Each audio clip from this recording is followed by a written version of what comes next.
welcome back to my channel. We are starting off the day with a tablespoon of butter in a skillet. What are we making? We have 3 eggs here that I've scrambled up, and I am going to be adding salt and pepper to them. And I like to heat the skillet on a low to medium flame so the butter doesn't burn and the eggs cook through, and it's just a delicious omelet. I'm going to show you the cheese I use. I buy this from BJ's. This is called the Wellesley Blue Cheese Crumbles. Comes in a big giant pack, as you can see. I think Costco sells them also in their brand, but they're absolutely delicious. And this is the bacon bits that I buy. They're in a bag. I have no time lately to cook bacon. I just don't. It's messy and it smells up the kitchen. So I like this little bag. It's very convenient. And I sprinkle some of those in there. And as you can see, it's kind of a Greek omelet here with the blue cheese crumbles, the bacon bits, the butter, the eggs. This is the way you do carnivore / keto when you want to lose weight and inflammation and heal your gut. This is what the omelet is starting to look like. I have flipped it and it broke in half. Sorry about that. But it still goes down in one way and it's delicious. And when you crack this open onto your plate, you'll notice when the blue cheese gets really soft and melty, it gets like a little bit stringy, and it is so delicious. And I absolutely love this omelet. If you haven't tried it, make it. You're going to really enjoy it. Here's a little bird's eye view of it plated. It's very filling, very substantial, very solid. When you cut into this with a fork, it's substantial. It's not like a chintzy little egg white. You're getting healthy fat, healthy protein, really good for the soul. I want you to try this one, guys. Let me know in the comments if you do, or if this is on your rotation. It's just another simple way of making eggs. Yeehaw! Did we do some Aldi shopping today? All right, so here's what we got. Ground beef, 80-20. I got 4 packs. I'm going to do some meal prepping. So I'm going to make meatballs. I'm going to make hamburgers and all kinds of good stuff. Grabbed a piece of salmon.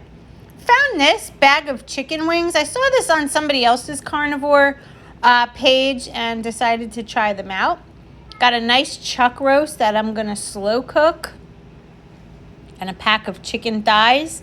I'm going to take the skins off of these and make little crisps out of them. Found this Irish butter. This is basically like Kerrygold. Same thing, same ingredients as far as I know. Grab that, and also grab 2 blocks of sharp cheddar because I want to make more of those egg bites. Some heavy whipping cream. I use 1 teaspoon of that every morning in my coffee. And how cute is this little pumpkin dish for Thanksgiving? I don't know what I'm going to put in it, but I'm going to put it out on the table. I just thought it was super cute. Here's the Aldi's grocery haul. I cannot wait to make this chuck roast. If you guys have a special way to make it so that it comes out really soft, I would really appreciate you letting me know. I've never cooked one of these. I'm thinking either in the crock pot or the oven. Maybe do a dry brine with some salt. I don't know. Let me know in the comments if you've ever made a chuck roast and how you do it so that it comes out really, really tender and soft. And again, the only seasoning I would like to use is salt or pepper. Here's what I made for dinner tonight. This is meal number 2. This is just ground beef. I have it seasoned with salt. I put a little of the Sir Kensington's mayo, a little bit of yellow mustard, and that is dinner. So I had 2 meals today. I had the egg omelet this morning and this for dinner. In between, I have had 0 appetite, and I cannot wait to tell you about my weigh-in. So we're going to get to that right now.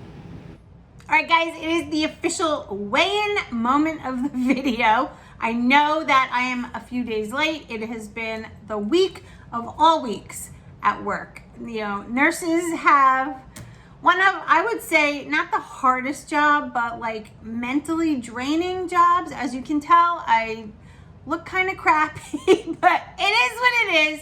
And you know I love you, and I know you love me because the support flowing is just amazing. And before we get into the weigh-in, I just want to say thank you. Thank you to all of you. Old subscribers, new subscribers, maybe you're not even a subscriber, maybe you're just popping through. regardless, the support you're showing me on this carnivore journey of mine is amazing. Thank you. Okay, with that behind us, let's get into the weigh-in.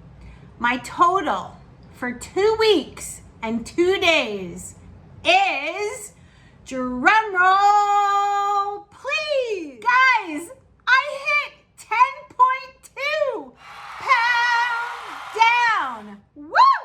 10.2 pounds in 2 weeks on the carnivore diet. Not only did I lose 10.2 pounds, I am sleeping better. I sleep deep. I dream. I swear, I feel like my hormones are all leveling out.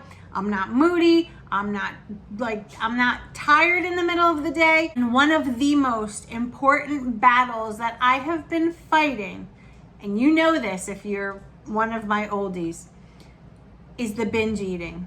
That is so dangerous in so many ways. And I just want to let you know, since I started this carnivore-ish way of eating, cutting out sugar and getting rid of vegetables that have all those oxalates and all of that in there, I haven't craved or binged. And there's Paisley, she's telling you, right? Mommy hasn't.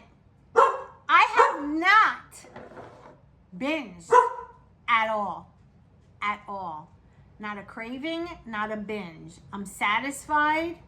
I don't even know what to say. It is literally miraculous. I don't even know. You know I'm 53 years old, right? Maybe you don't. 53 years old. My history of dieting is a lengthy one.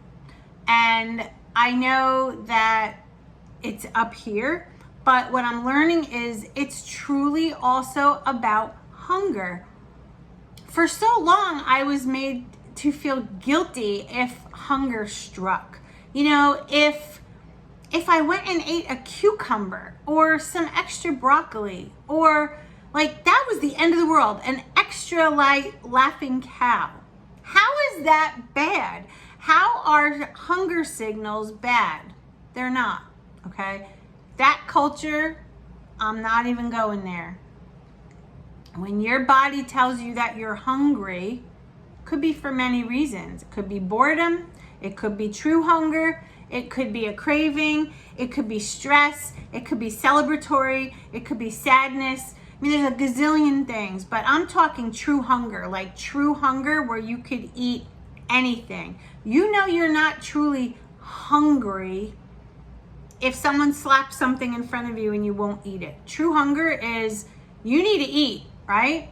And when your calories are so low and you're eating sugar and artificial sweeteners and all of those things like I have done for years, right? The last few, that hunger comes from calories being very low. It comes from the brain not realizing that the fake sugar you're taking in, it doesn't know fake versus real. It just knows that your glucose is spiking and it needs to put out insulin and storing the fat. That is what happens. When calories are very low, like most diets are restrictive. When calories are very low, we know this. We can't sustain that. You can sustain it for a little while, but what happens as soon as you stop? I don't care. I don't care. If you are on a program that says when you're done with it, here's what to do to maintain it, but your calories are still really low because your metabolism took a hit, that's not a way to live for the rest of your life. And what I'm also seeing is a lot of those people who, I guess, transition off and then continue their life, more than half of them continue to use the product, which tells me that they can't do it without it. And I know that I couldn't. And I'm speaking for me and what I've noticed, not what I think. This is just perception and real stuff. There's a lot of people out there on YouTube who are, and it could be one of several different diets where the calories are low, they're purchasing food or product, and just like I did for so long, I needed it, I craved it, I was addicted to it, I was afraid to stop using it. I continued, and yet I kept falling off and binging, and I didn't know why. Why? The calories are too low. It is not sustainable. I'm sorry. And then looking into what that food is made of, you know, if you need to lose some weight fairly quickly, which happens, it's great. I don't think staying on it for years and years and the rest of your life is where you really want to be, should be, and maybe it is. And again, I'm not preaching. I'm just telling you what I see, what I hear, what I discuss with people. Like, I have people at work that are currently on a certain program, were on a certain program, and they're all starving. Some of them have reached goal weight, and some of them are climbing back up, and some of them are freaking out because here comes Thanksgiving and Christmas, Hanukkah, Kwanzaa, whatever holidays you celebrate. Here it comes, festivities. And then they have to sit there and, you know, eat like this, and they can't enjoy themselves because they're starving. And they look at this thing, and here comes the weight. Oh, but I'll go back on it after the holidays. That is common. I hear it at work. That's what they're saying. You know what? This one girl lost 30. Oh God, she'll kill me. And I know she watches my channel, right? Jessica, 30 what? How much did you lose? 30 some odd pounds. And now she's like, well, if I gain back, I gain back, and I'll just redo it when it's over. Like, that mentality is what got me into binge eating. I try to talk to her, but you know, everybody's different. And as an adult, you can do whatever you want. This is just me sharing. So, you know, I went from that to the body reset, which really helped me hone in on hunger. I feel like adding in the fruit and veggies during that time was really good for fixing my metabolism a little bit. I felt better. I felt like I wasn't hungry anymore. Then I went into Weight Watchers, where I continued my journey with, you know, tracking, whether it was macros, whether it was the little things you buy from this or that companies, different companies that send you food. I have to do some form of discipline, at least I thought, because I can go hog wire, because that hunger was like always there. Weight Watchers has been amazing. But the problem with that is it gave me like a hall pass to just eat whatever I wanted. And that's how life should be. You should eat what you want. But what was happening was my diet was shifting into things that I normally hadn't eaten for a long time, unless it was during a binge session, right? So I was eating, you guys know, rice and potatoes. I dabbled into a little bit of burger on a bun, or a pizza, or some Chinese food, or like just, you know, pasta that had high fiber in it, because I thought the high fiber, blah, blah, blah. The list goes on and on. I dabbled, and it was fun for a little while. Still tracking with the Weight Watchers points. And let me clarify, I did speak to a leader who said, it doesn't matter what you eat on Weight Watchers. You can eat steak for 3 meals a day and nothing ever again and still track it, because it's portion control. That was told to me by a leader, okay? One of those people that run the meetings from Weight Watchers. Because some people were like, you're not really doing Weight Watchers if you're not eating a well-balanced diet. But the vegetables, I started to notice after the reset and diving into other things on Weight Watchers, that the bloating was horrible. And I was starting to get like substernal, like right under your sternum, the top of my stomach, just like this bloat, and I would feel horrible. going to the bathroom, terrible. Crashing and wanting to sleep, and I was tired and the weight was slowly coming off, but again, it was like a calorie restrictive thing. In comes Carnivore, because I did it for 30 days. I have a whole bunch of videos on that, and I had felt so good on it when I did it for the 30 days that I could scream that I didn't stick with it. I never binged while I was on it. I slept well, like I'm feeling now. There is a lot of science behind it. There are a lot of doctors, a lot of articles, a lot of studies done on Carnivore. You don't have to do it. Again, I'm just sharing.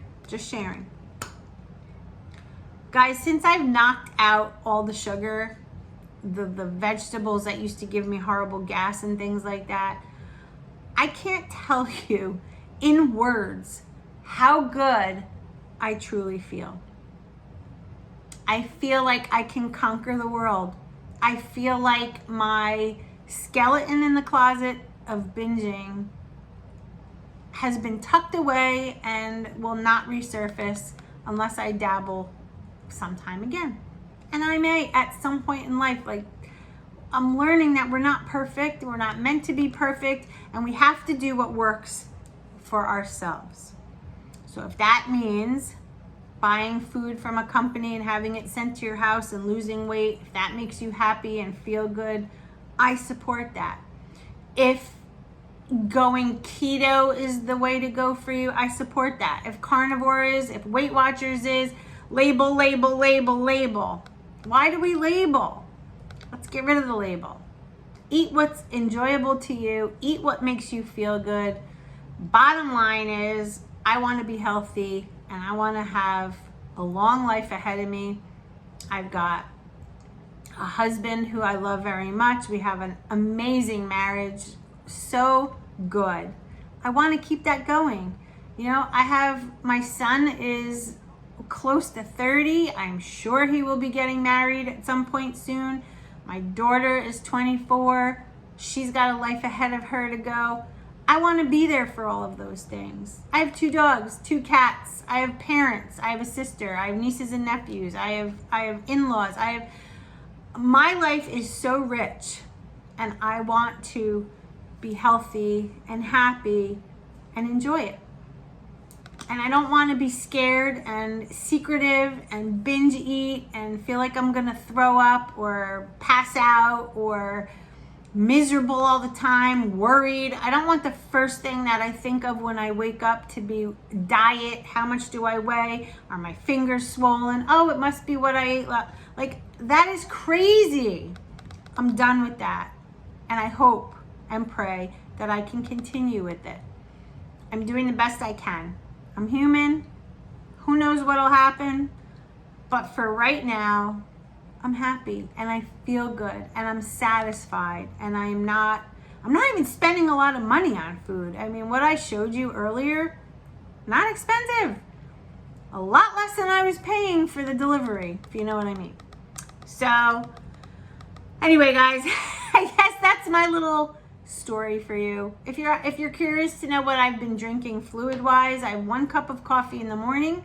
I use 1 teaspoon. I'm down to a teaspoon of heavy cream, and then I drink water all day long. Every now and then I'll have like a Powerade Zero or the 7-Eleven electrolyte juice that I showed you the other day. Maybe a LaCroix, seltzer flavored, whatnot. But I'm staying away from like the diet soda, and I'm slowly gonna get off the rest because I really just kind of want to stick to a cup of coffee in the morning and just water. We're meant to drink water. All the other stuff has been man-made and with chemicals and all that. I'm trying so hard to get away. That is my last little piece. But at the same time, I feel like if that's the only little piece, then right now I'm good with it. So anyway, that's today's video. I love you all. Thank you for sticking around. I got some great stuff coming up for you that you probably won't believe. and we'll continue with what I eat in a day, you know, recipes, weigh-ins, all of those things. If you have any ideas, put them below. Some of you are asking for more vlogs, like on the weekends when I go shopping, what I buy for the house, clothes, shoes, makeup, whatever. Whatever you want to see, leave below. But I am going to continue sharing with you my carnivore-ish lifestyle, and I will hopefully be able to show you some studies that have been done and true concrete info on all of those things, especially in my age group, in your 50s, like late 40s, early 40s, 50s, if you are going through menopause, if you have Hashimoto's, if you have, there's so many things that this helps. It's crazy. So anyway, I love you all, and remember, we can do this. Yes, we can, as long as we do it together. And that means you and me and you. I'll see you in my next video. Bye, guys.